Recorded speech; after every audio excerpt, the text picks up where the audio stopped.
Graça e paz, irmãos. Eu estou gravando esse áudio porque na reunião de quarta-feira deu um problema lá na gravação. Então eu vou gravar esse áudio, esse estudo, para que os irmãos que não estavam na reunião na quarta-feira, na última quarta-feira, possam ter acesso ao estudo. E os irmãos também que estão acompanhando na internet também tem uma sequência, do que nós estamos vendo aqui em Mateus 24. Então essa gravação vai ser feita aqui em casa e não na reunião, em virtude desse problema que houve na gravação, Acho que o Senhor possa nos abençoar, que o Senhor possa nos direcionar e que o Espírito Santo possa continuar falando ao coração dos irmãos e que nós possamos amadurecer, nessa questão do entendimento das profecias e mais especificamente dessa profecia de Mateus 24, esse pequeno apocalipse sinótico, do nosso Senhor Jesus Cristo. Nós tínhamos parado na semana passada, na última quarta-feira, falando sobre a resposta do Senhor à igreja, que continua aqui no versículo 32, de Mateus 24. É a resposta à segunda pergunta que os discípulos fizeram. Que sinal haverá da sua vinda, da sua parousia? E na última reunião nós deixamos esse gancho, falando da parousia do Senhor. Uma palavra grega que quer dizer vinda, ou mais especificamente presença, A presença do Senhor. Nós vamos continuar falando sobre ela hoje, sobre essa palavra, parousia, e também vamos falar sobre a epifania do nosso Senhor, porque há diferença, da parousia e da epifania. Mas só recapitulando um pouco do que nós já vimos, nós vimos na última reunião que a figueira, que o Senhor fala aqui no versículo 32 de Mateus 24, nós vimos que essa figueira representa Israel. E ele fala que quando seus ramos se renovam e as folhas brotam, nós deveríamos saber que está próximo o verão. Quando virdes todas essas coisas, saber que está próximo às portas. Então nós vimos que a figueira ela brotou em 1948. Ela renasceu, ela reviveu em 1948. E nós temos que prestar atenção nos seus ramos que se renovam e nas folhas que brotam, Então não é à toa que nós falamos que a volta do Senhor está próxima. Quando nós falamos isso, não é somente um chavão, uma frase de efeito, mas nós estamos vendo os sinais acontecerem. Tudo aquilo que o Senhor deixou para nós de sinais de que sua vinda estaria próxima, nós estamos vendo acontecer, irmãos. Então não é algo da nossa cabeça, não é algo que nós inventamos, mas nós simplesmente estamos vendo os fatos acontecerem e se desenrolarem diante de nós. E o Senhor falou que a igreja, ela saberia, Vamos ver alguns versículos onde Paulo fala, e João também fala, que a igreja ela deve conhecer o tempo em que está vivendo, Vamos aqui a 1 Tessalonicenses, onde Paulo fala exatamente isso, 1 Tessalonicenses, capítulo 5, versículos 1 e 2. Fala assim: Irmãos, relativamente aos tempos e às épocas, não há necessidade de que eu vos escreva, pois vós mesmos estáis inteirados com precisão de que o dia do Senhor vem como ladrão de noite. Então Paulo fala ali aos Tessalonicenses que eles estavam inteirados com precisão do dia do Senhor e que ele vem como ladrão. Que relativamente aos tempos e às épocas, não havia necessidade de que ele escrevesse, porque a igreja estava ciente de todos esses fatos, né? Também lá em 1 João, capítulo 2, versículo 18, João fala assim: Filhinhos, já é a última hora, e como ouvistes que vem o anticristo, também agora muitos anticristos têm surgido, pelo que conhecemos que é a última hora. Então João fala aqui dessa última hora, né? Que ele quer dizer que nós já estamos na última era, na última dispensação. E que nós sabemos que o anticristo vem. E muitos já tinham surgido, né? Naquela época, e vem surgindo ao longo do tempo. E nisso nós sabemos que é a última hora. Então, o único povo da Terra que tem a possibilidade de conhecer essas coisas do tempo em que nós estamos vivendo é a igreja. Somos nós. Claro, se nós não formos negligentes nesse assunto, né? Se nós confiarmos no Senhor, na sua palavra, e confiarmos em tudo o que o Senhor tem nos deixado. Então nós teremos esse conhecimento, nós saberemos em que tempo estamos vivendo, e nós também teremos uma vida conforme esse conhecimento. Uma vida consagrada, uma vida separada ao Senhor, afastada do pecado, afastada desse mundo, porque sabemos que o Senhor está próximo, o Senhor está às portas. Nós falamos na última reunião das folhas, né, que brotam, dos ramos que se renovam, e são folhas de figueira, que são obras humanas, obras da religiosidade. Então os judeus eles já têm preparado, né, todas essas questões dos rituais, da questão do templo. Falamos do Instituto do Templo, né, lá em Israel, que tem preparado todos os utensílios, tem preparado os sacerdotes, as roupas, né, os sacrifícios, para quando houver a autorização para que o templo seja reconstruído, isso tudo seja feito de forma bastante rápida. Então, isso são as folhas brotando, né? Os ramos se renovando. Ele já tem retomado, né, alguns sacrifícios. Então, isso tudo está acontecendo diante de nós, irmãos. Então, que nós possamos estar apercebidos de que o Senhor, ele realmente está às portas. E já entrando, né, avançando um pouco mais no assunto de hoje, eu queria fazer uma diferença para os irmãos com relação a essas duas palavras, né? Parousia e epifania. Então vamos abrir aqui duas passagens onde essas palavras aparecem, né? 2 Tessalonicenses, capítulo 2, versículo 8.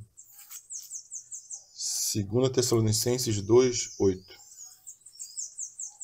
Vou ler aqui a partir do versículo 7. Com efeito, o mistério da iniquidade já opera, e aguarda somente que seja afastado aquele que agora o detém. Então será de fato revelado o iníquo, a quem o Senhor matará ou anulará com o sopro da sua boca, e o destruirá pela manifestação da sua vinda. Nessa passagem, ela fala sobre a manifestação da vinda do Senhor. Então, a manifestação é a epifania do Senhor. Então, o que seria a epifania? Parousia nós já vimos, que é a vinda e a presença do Senhor nos ares.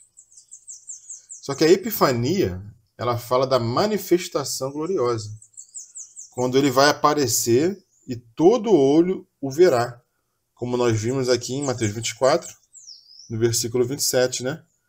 Porque assim como o relâmpago sai do Oriente e se mostra até o Ocidente, assim é de ser a vinda do Filho do Homem. Então, a epifania é a manifestação visível, é a manifestação gloriosa. Manifestação de quê? A manifestação da parousia, a manifestação da sua vinda. Então, a parousia do Senhor, fazendo uma comparação, né, com relação ao reino dos céus e ao reino de Deus, que nós também já sabemos essa diferença, de que o reino dos céus é uma parte do reino de Deus. Então, quando nós falamos reino dos céus, nós estamos falando do reino de Deus. Porque o reino dos céus está incluído no reino de Deus, é uma parte do reino de Deus. Nem sempre, quando nós falamos reino de Deus, nós estamos falando especificamente do reino dos céus, que é o período que abrange a vinda do nosso Senhor, o derramamento do Espírito Santo em Pentecostes e o nascimento da igreja, até o final do milênio de Cristo. Isso é o reino dos céus, que está incluído no reino de Deus, que é de eternidade a eternidade. Então, trazendo esse entendimento para essas duas palavras, parousia e epifania, quando nós falamos parousia, a vinda do Senhor, quando a palavra fala sobre isso, né, ela está englobando todo aquele período de 7 anos, quando o Senhor se levanta do trono e vem ao nosso encontro, e nós também vamos ao encontro do Senhor. E isso vai acontecer nos ares, o arrebatamento da igreja no início da tribulação. E a parousia do Senhor, ela vai durar 7 anos. Quando no final dos 7 anos, no final da parousia, vai acontecer a sua epifania, a sua manifestação gloriosa. Então, durante 7 anos, o Senhor vai permanecer nos ares, onde hoje se encontra Satanás e os seus anjos, os seus principados e potestades. Só que lá, nesse lugar, Satanás vai ser expulso, vai ser lançado à terra, e nós ocuparemos esse lugar juntamente com Cristo. Durante esses 7 anos, e no final deles haverá a manifestação gloriosa, onde todo olho o verá, a sua epifania, e reinaremos com o Senhor durante o milênio também nesse lugar, onde Satanás não terá mais acesso, não terá mais controle, né? Nós também já falamos sobre isso também. Uma outra passagem que fala sobre a parousia do Senhor é 1 João capítulo 2, versículo 28. 1 João 2, 28. Filhinhos, agora, pois, permanecei nele, para que quando ele se manifestar, tenhamos confiança e dele não nos afastemos envergonhados na sua vinda. Então aqui em 1 João também aparecem essas duas palavras, né? Nesse versículo 28.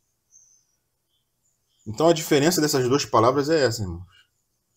Epifania vai acontecer no final da parousia. A epifania faz parte da sua parousia. É a etapa final da parousia do Senhor, onde o Senhor vai permanecer nos ares com a igreja arrebatada durante 7 anos. E no final, ele vai se manifestar e todo olho o verá. Só que nós devemos lembrar que nem toda a igreja será arrebatada no início da tribulação. Não é um assunto que nós vamos ver hoje, o arrebatamento da igreja. Nós vamos ver em reuniões futuras. Mas, como já temos falado aos irmãos, o arrebatamento da igreja ela se dará em etapas. Então, nem toda igreja será arrebatada. Somente os vencedores, somente aqueles que pagaram um preço para se conformar à imagem de Cristo, que negaram sua própria vida, é que vão fazer parte, né, desse arrebatamento seleto, desse arrebatamento extraordinário, né? Então, que nós possamos nos entregar ao Senhor, nos afastar desse mundo, né? Como já temos falado, e vivermos para Cristo, para que nós sejamos de Cristo, para que na vinda dele nós nos encontremos com ele nos ares. Amém, irmãos? como o Senhor fala lá como Paulo fala em 1 Coríntios, capítulo 15, né? Os que são de Cristo na sua vinda, na sua parousia. Vamos aproveitar, vamos abrir lá. 1 Coríntios, capítulo 15, versículo 23, que fala assim: cada um, porém, por sua própria ordem, Cristo, as primícias, depois os que são de Cristo, na sua parousia. Então, os que são de Cristo são aqueles que verdadeiramente o amam e vivem para Ele, né? Negam a sua vida, tomam a sua cruz a cada dia e seguem o Senhor. Esses são os de Cristo. Porque existem muitos cristãos que vivem ainda vidas mundanas, né? E não podem ser considerados de Cristo. É um assunto também amplo, né? Que nós não vamos tocar hoje. Mas muitos falam Senhor, Senhor, né? Mas não querem fazer a vontade de Cristo. E o que o Senhor fará naquele dia, né? Não vos reconheço. Então tenhamos cuidado, irmãos, com a nossa vida cristã, com aquilo que professamos e com aquilo que vivemos, principalmente, né? Que nós possamos viver uma vida cristã verdadeira, uma vida cristã com realidade. Então, qual é o sinal que nos será dado, né?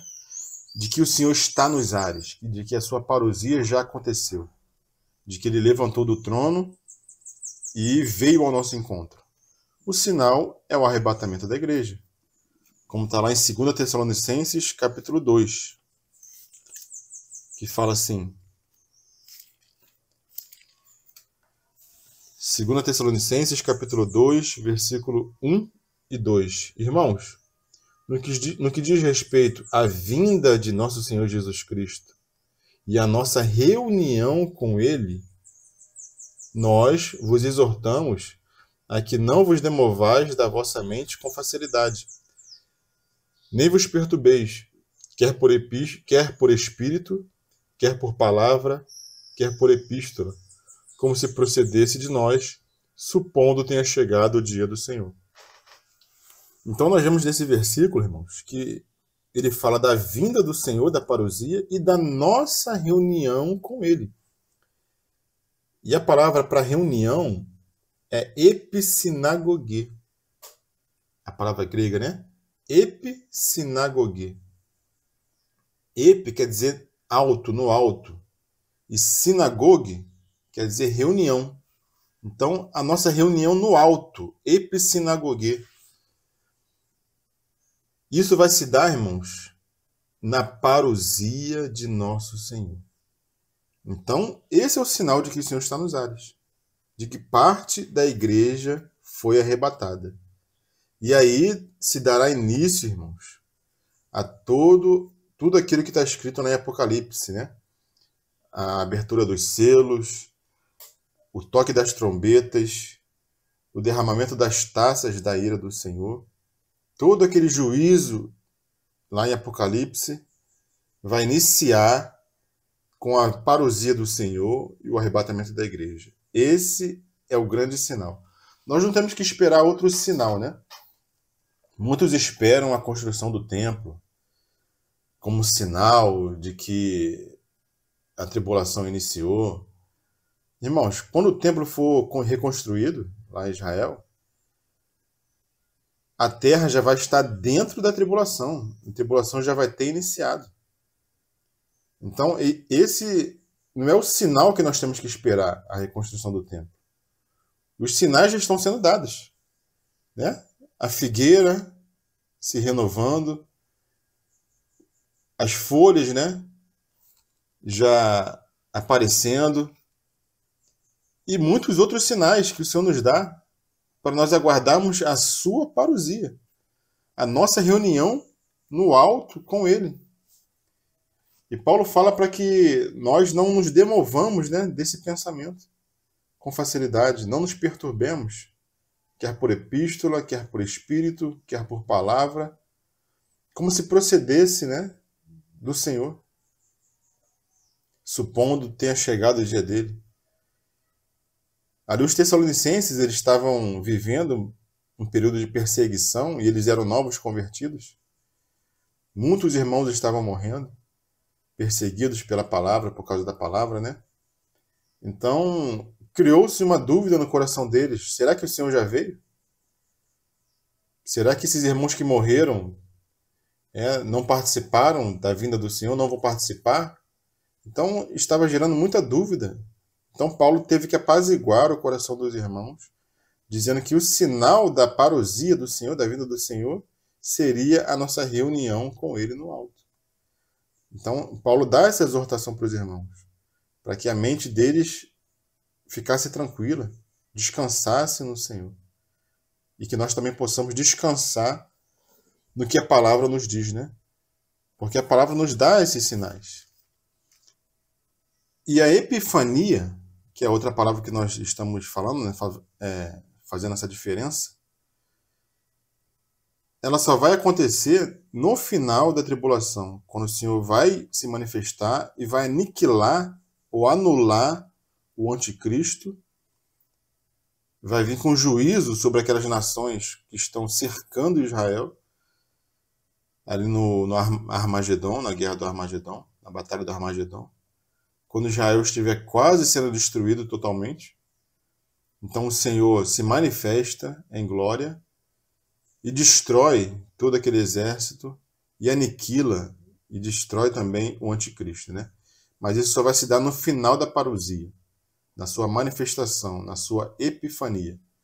Então a epifania é a parte final da parousia do Senhor, né? É a porção final da sua vinda, da sua presença, quando ela será manifestada e todo olho verá. Voltando aqui a Mateus 24, prosseguindo aqui, né? No versículo 34, ele fala o seguinte: em verdade vos digo que não passará essa geração sem que tudo isso aconteça. Então esse versículo também já causou muita dúvida, né? Ao longo da história da igreja, em muitos irmãos, com relação a essa palavra geração, né? Que o Senhor fala que não passará essa geração sem que tudo isso aconteça. Então muitos pensam que essa geração que não passaria seria aquela geração, né? A quem o Senhor estava falando. E muitos irmãos tratam geração como um período de 40 anos, outros veem geração como um período de 70 anos, né? Que é a vida de um homem, né? Vive mais ou menos 70, 80 anos. Então, vamos entender o que quer dizer essa palavra geração. O que o Senhor quis dizer com ela, né? Nós vemos lá em 1 João, capítulo 5, que o mundo jaz no maligno. O mundo todo jaz no maligno. Então, essa geração que o Senhor está falando aqui não é uma geração de anos. Mas quando ele fala de geração, ele está falando de uma geração em sentido moral. É uma geração moral.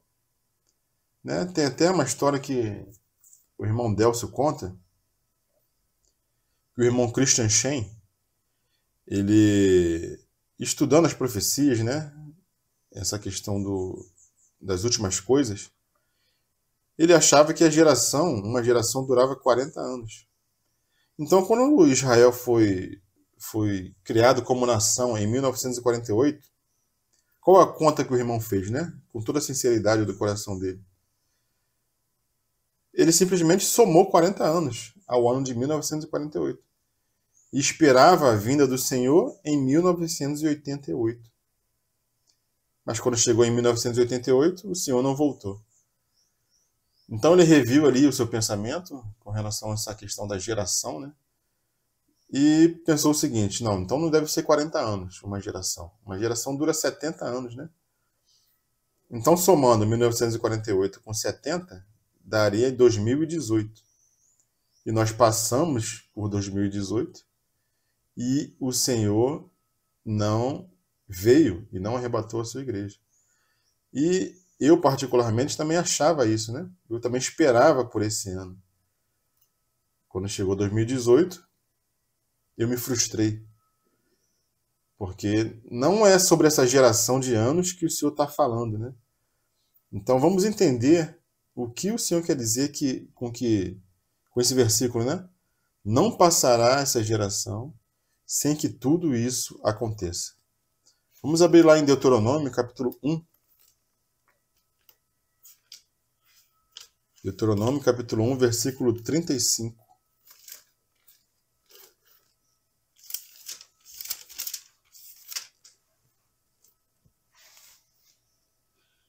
Fala assim: certamente nenhum dos homens desta maligna geração verá a boa terra que jurei dar a vossos pais. Salvo Caleb, filho de Jefoné, ele a verá, e a terra que pisou darei a ele e a seus filhos, porquanto perseverou em seguir ao Senhor. Então Moisés está falando dessa geração que saiu do Egito, que estava ali, passou pelo Mar Vermelho, estava peregrinando. Essa geração ele chama de geração maligna. Aquela geração que saiu do Egito. Agora vamos lá a Deuteronômio capítulo 32, versículo 5. Fala assim: procederam corruptamente contra ele. Já não são seus filhos, e sim suas manchas. É geração perversa e deformada. Essa geração, esse grupo de pessoas que Moisés está se referindo no capítulo 32, não é o mesmo grupo de pessoas que saiu do Egito, no capítulo 1. São grupos de pessoas diferentes. Mas Moisés continua se referindo a ela como geração maligna, geração perversa e geração deformada. Mas é um outro grupo de pessoas. Aqui no versículo 20 do capítulo 32, ele repete, né? E disse: esconderei deles o rosto, verei qual será o seu fim. Porque são geração de perversidade, filhos em quem não há lealdade. Então é um outro grupo de pessoas que ele se refere da mesma forma. Lá em Salmo, capítulo 78. Salmo 78, versículo 8.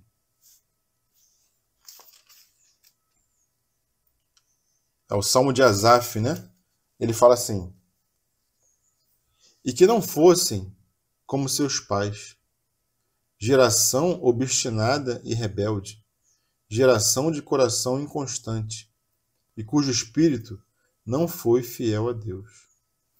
Então ele fala aqui de um outro grupo de pessoas, uma outra época, anos e anos depois, mas ele se refere a eles como geração obstinada e rebelde, geração de coração inconstante. Quando nós vamos ao Novo Testamento, será que essa geração ela passou nos tempos do Senhor? Ou será que o Senhor, da mesma forma como descreveu Moisés, chama aquela geração de geração incrédula e geração perversa? Vamos lá, Mateus capítulo 17, para nós vermos como o Senhor se refere àquele povo da sua época, né? Mateus 17, 17, o Senhor fala assim: Jesus exclamou: ó geração incrédula e perversa, até quando estarei convosco? Até quando vos sofrerei? Então o Senhor continua usando as mesmas palavras que Moisés usou séculos atrás, milhares de anos atrás. Geração incrédula e perversa, geração maligna, geração inconstante.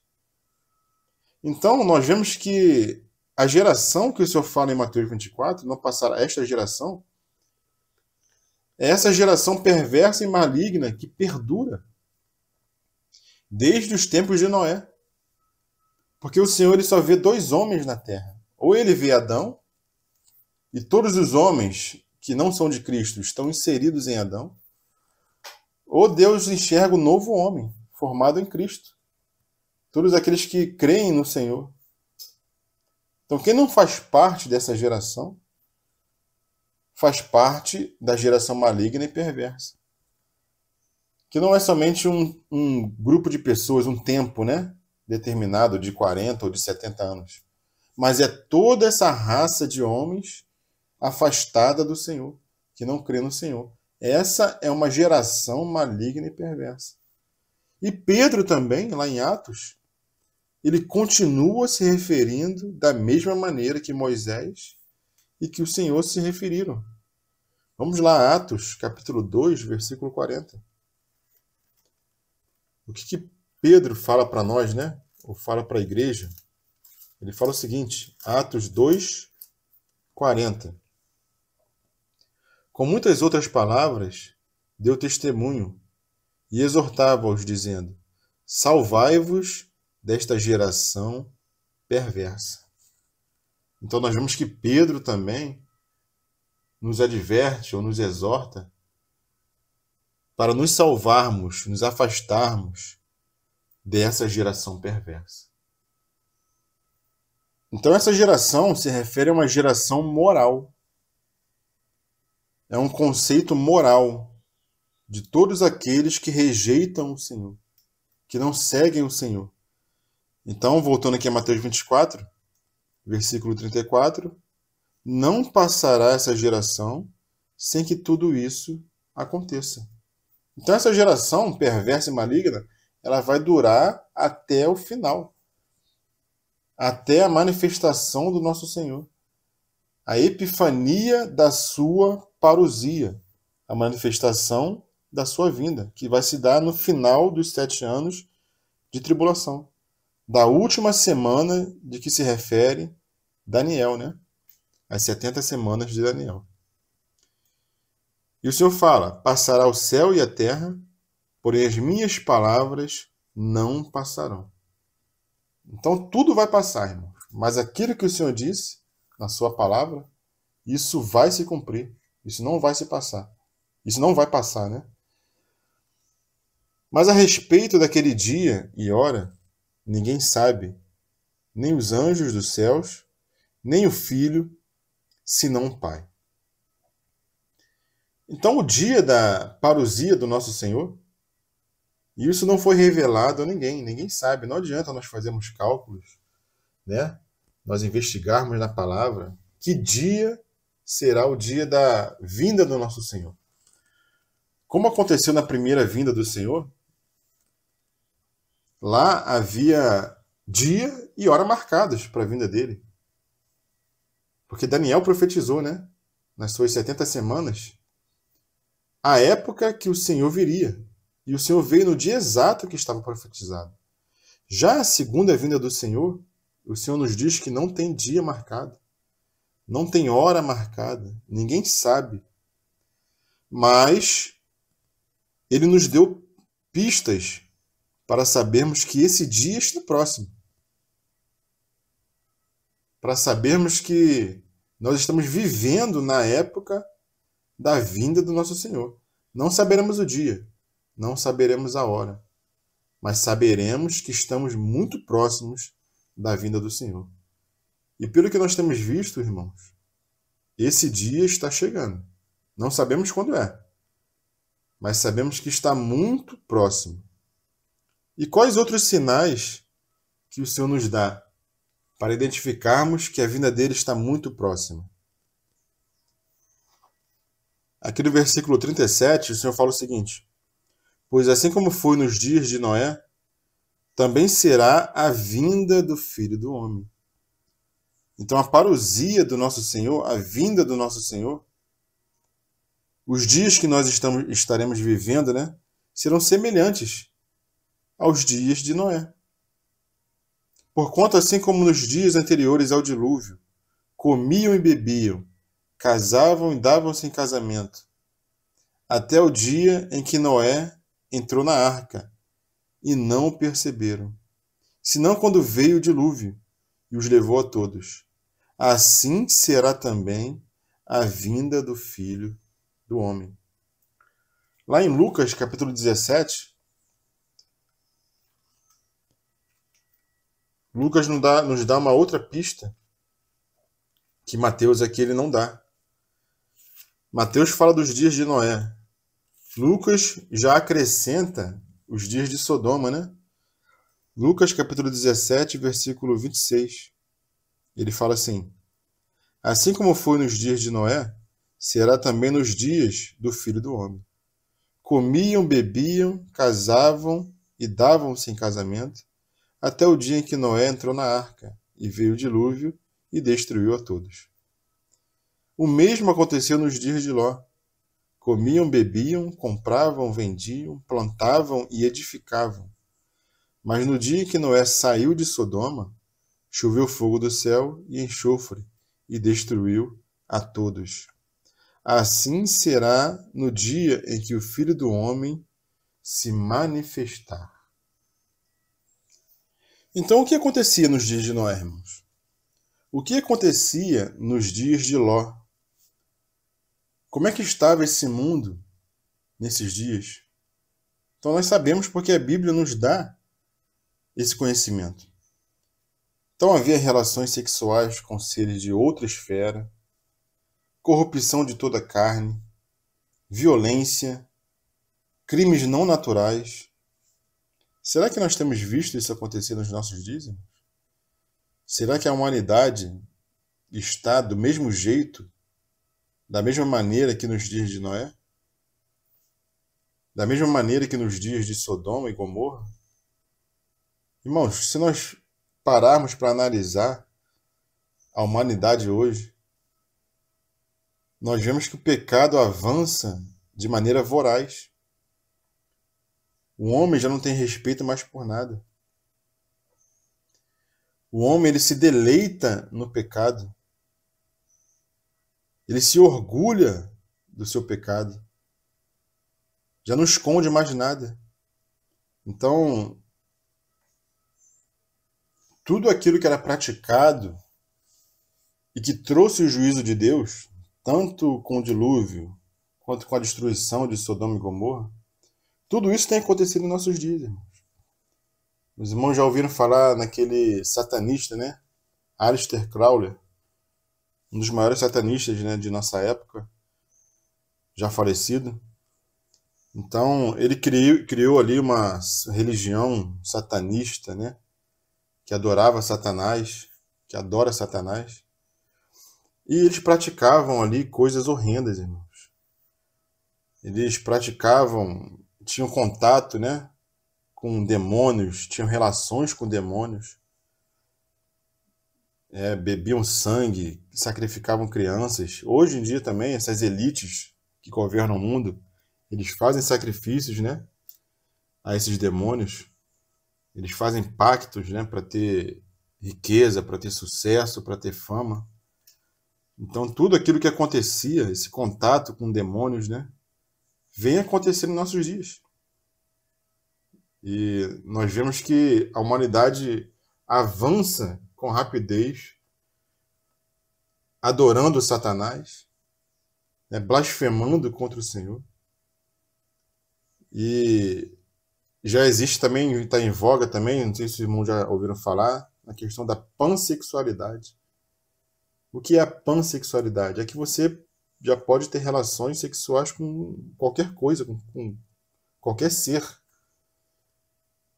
Com qualquer coisa que você queira, entendeu? Já não existe mais a amarra. Já não querem mais estar restritos, né? Então, esse Aleister Crowley pregava o seguinte: faze o que queres e serás o todo. Então, o homem tem que fazer o que quer. Não tem que se restringir a mais nada. É a mesma falácia do início, né, do Jardim do Éden, da serpente com Eva. Serás como deuses, conhecendo o bem e o mal. Serás como Deus, né? Conhecendo o bem e o mal. Então, faça o que queres e serás o todo. Essa é a doutrina satânica que os homens estão seguindo. Então, já não tem mais amarras, já não tem mais aquela restrição, né? Ninguém se restringe mais a nada, todo mundo faz o que quer. Então, o mundo está indo de mal a pior. Mas esses pecados grosseiros, irmãos, é o mundo que está cometendo. Esses pecados pesados, né? É o mundo que comete. Mas qual o alerta que o Senhor faz para os seus, né? Para aqueles que creem no seu nome? É com relação a comer e a beber, casar-se e dar-se em casamento, comprar e vender, plantar e construir. Todas essas práticas e ocupações, elas são lícitas em si mesmas, né? Então eu vou citar aqui o que o irmão G.H. Pembe ele cita no seu livro, né? As Grandes Profecias. Ele fala o seguinte: todas essas práticas e ocupações são lícitas em si mesmas, mas se escondem as realidades eternas de nossos olhos, tornam-se causa de destruição. O mundo estará totalmente absorvido por elas até o fim. E os salvos precisam vigiar e orar para que não caiam na armadilha e sejam pegos de surpresa. Então, se essas coisas, comer e beber, casar e dar-se em casamento, comprar e vender, plantar e construir, se essas coisas escondem as realidades eternas dos nossos olhos, ou seja, ofuscam a nossa visão espiritual, se essas coisas ofuscam a nossa visão celestial, então nós devemos ter cuidado. Porque são armadilhas que podem nos levar a vivermos vidas simplesmente voltadas para essa terra. E esqueçamos da esperança da parousia do Senhor. O irmão Daniel de Queiroz, ele fala essa frase, né? Aqueles que não têm esperança na parousia do Senhor estão fadados a cair em apostasia. Onde não há a esperança da parousia, há o perigo da apostasia. E a igreja, irmãos, está lotada de gente apóstata, de pessoas apóstatas. Está cheio, a igreja está cheia, irmãos, desse tipo de gente. Pessoas que vão ali adorar um Cristo, um Senhor, criado segundo a sua própria imaginação. Não segundo a Bíblia. Não é o Cristo da Bíblia, mas é o Cristo que eles criam na sua própria mente, né? Então, se essas coisas nos distraem da esperança da parousia do nosso Senhor, elas podem ser tropeço para nós, né? Então, como que nós devemos viver, irmãos? Com essas coisas que são lícitas, mas que podem nos atrapalhar, mas que podem ser tropeço para nós. Paulo nos dá uma recomendação lá em 1 Coríntios, capítulo 7. 1 Coríntios, capítulo 7, versículo 29. Ele fala assim: isto, porém, vos digo, irmãos, o tempo se abrevia. O que resta é que não só os casados sejam como se o não fossem, mas também os que choram como se não chorassem, e os que se alegram como se não se alegrassem, e os que compram como se nada possuíssem, e os que se utilizam do mundo como se dele não usassem, porque a aparência desse mundo passa. O que realmente eu quero é que estejais livres de preocupações. Então esse mundo ele nos traz preocupações, ele nos traz um peso. E também nessas coisas que são lícitas. Elas podem se tornar um peso para nós, né? Nós podemos estar tão envolvidos com essas coisas, com comprar, com vender, com casamento, né? Tem pessoas que buscam a felicidade no casamento. O casamento para elas é tudo. O propósito da vida é o casamento. E nós sabemos que o nosso propósito não é esse. Nós fomos criados para o Senhor. E o nosso casamento deve refletir a união de Cristo com a igreja. Mas o casamento não é o fim em si mesmo. O casamento, ele é feito para refletir o Senhor e a sua igreja. Tanto é que quando nós estivermos com o Senhor, fomos arrebatados, nós não casaremos nem nos daremos em casamento. Essa questão do casamento terá sido encerrada. É coisa aqui da terra, né? Então as coisas da terra não têm que gerar preocupações em nós ao ponto da esperança da vinda do Senhor fugir da nossa mente. não ser uma coisa que nós anelamos, porque senão nós estaremos em perigo de apostasia. E o que é apostasia? É o afastamento do Senhor, o envolvimento com as coisas dessa terra. Já não vivemos para Ele, mas vivemos para nós mesmos. E a igreja está cheia disso, irmãos. Então tá vendo que não são aqueles pecados grosseiros, né, que são um perigo para a igreja, mas são essas coisas que são lícitas? Quando nós falamos de Sodoma, o que vem à mente? Vem aqueles pecados sexuais, né, homossexualismo. Sempre quando nós falamos de Sodoma e Gomorra, nós lembramos disso, né? Mas Ezequiel nos fala de uma outra coisa, irmãos. Qual foi o pecado de Sodoma? Ezequiel, capítulo 16. Vamos abrir lá? Ezequiel, capítulo 16, versículo 49. Qual foi o pecado de Sodoma, irmãos?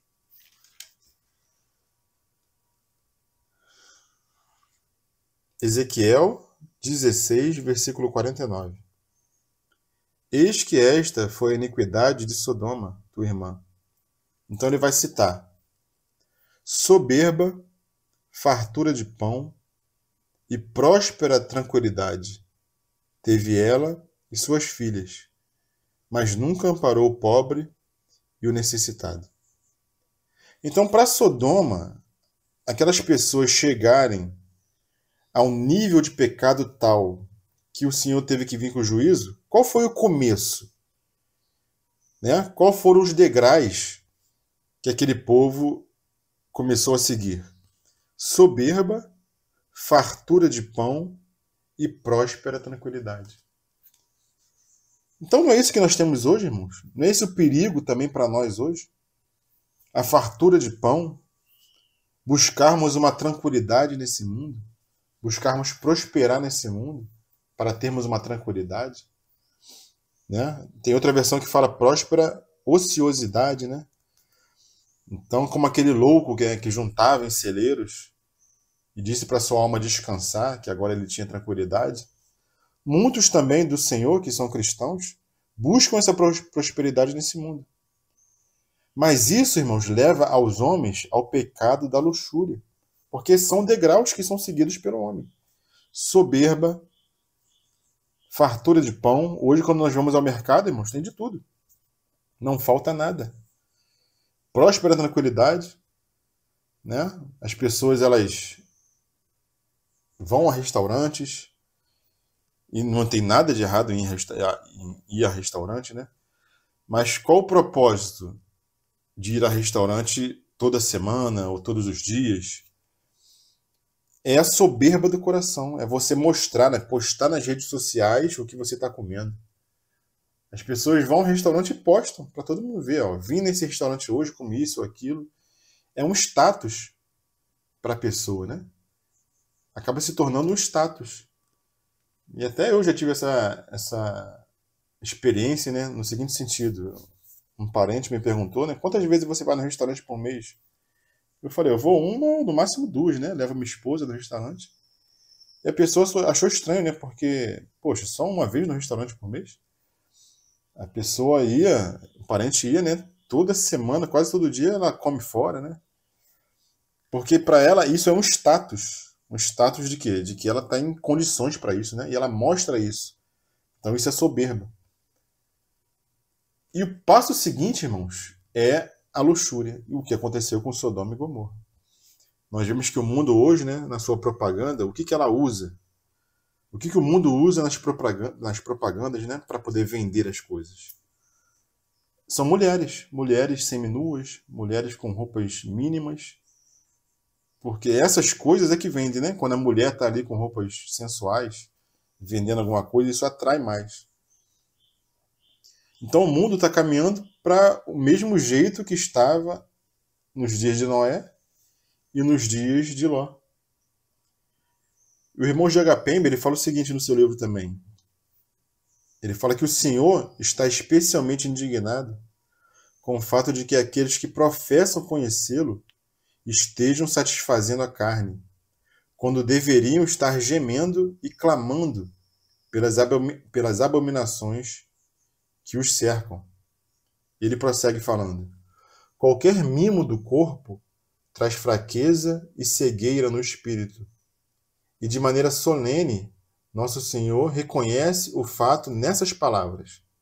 E ele vai citar Lucas, capítulo 21, versículo 34, que fala o seguinte: guardai-vos para não suceder que os vossos corações fiquem pesados com o excesso no comer e no beber, e com os cuidados dessa vida, e que aquele dia venha sobre vós de repente como um laço.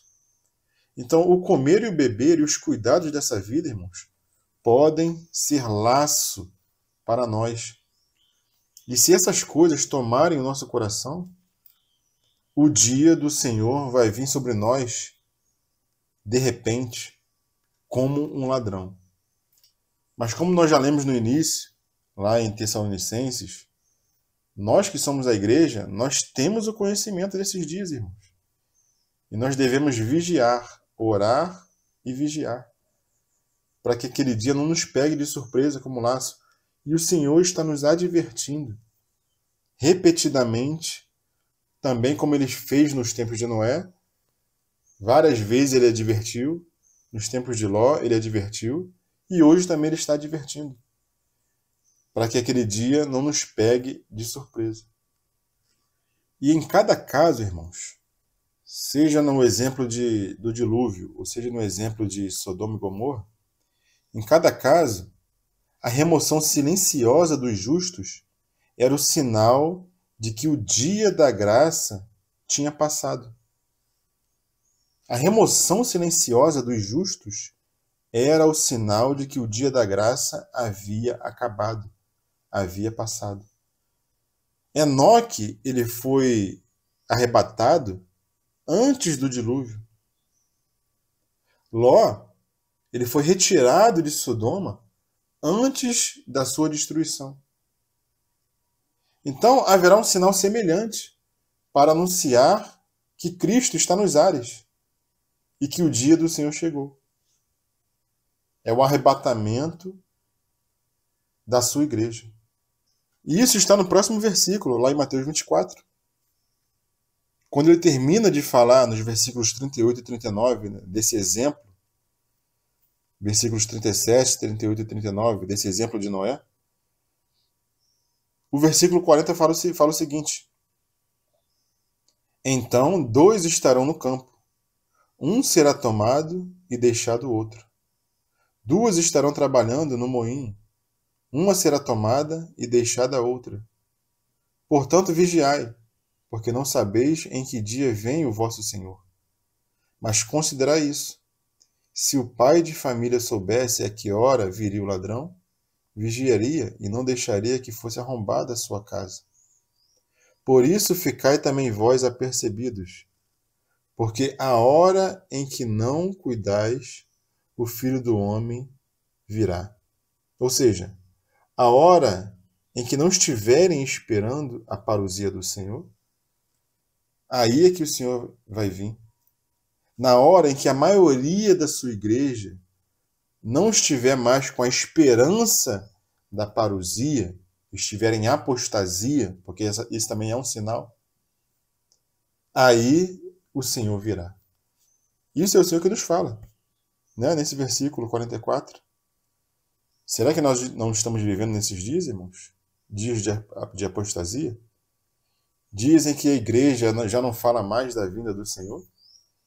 Dias em que a igreja ela quer prosperar nesse mundo? Eu creio que é nesses dias que nós estamos vivendo, irmãos. Então nós que somos da luz, não somos das trevas, estejamos alerta para que aquele dia não nos pegue de surpresa.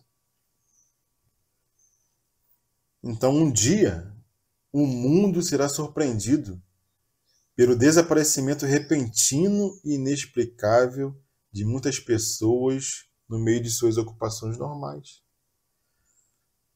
As pessoas irão desaparecer repentinamente. E as suas roupas ficarão ali naquele lugar, né? Assim como aquele filme, né? Deixados para trás, em que as pessoas desapareciam e as roupas ficavam ali, né?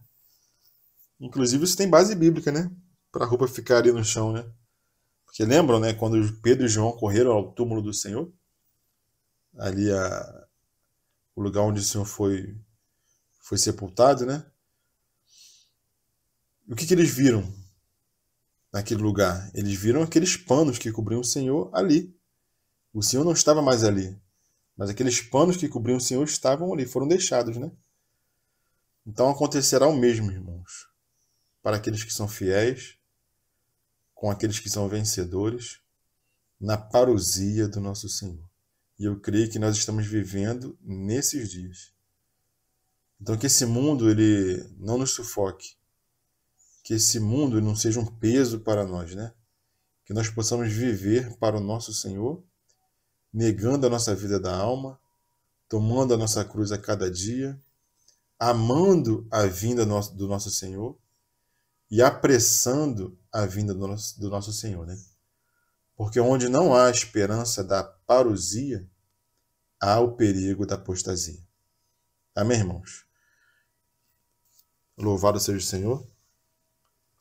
Que o Senhor possa trabalhar essa palavra em nossos corações. Que o temor do Senhor possa ser o nosso guia. Que o amor ao Senhor possa ser o nosso guia. E que a nossa esperança esteja em vê-lo face a face. Vê-lo assim como ele é. Amém, irmãos? Louvado seja o Senhor.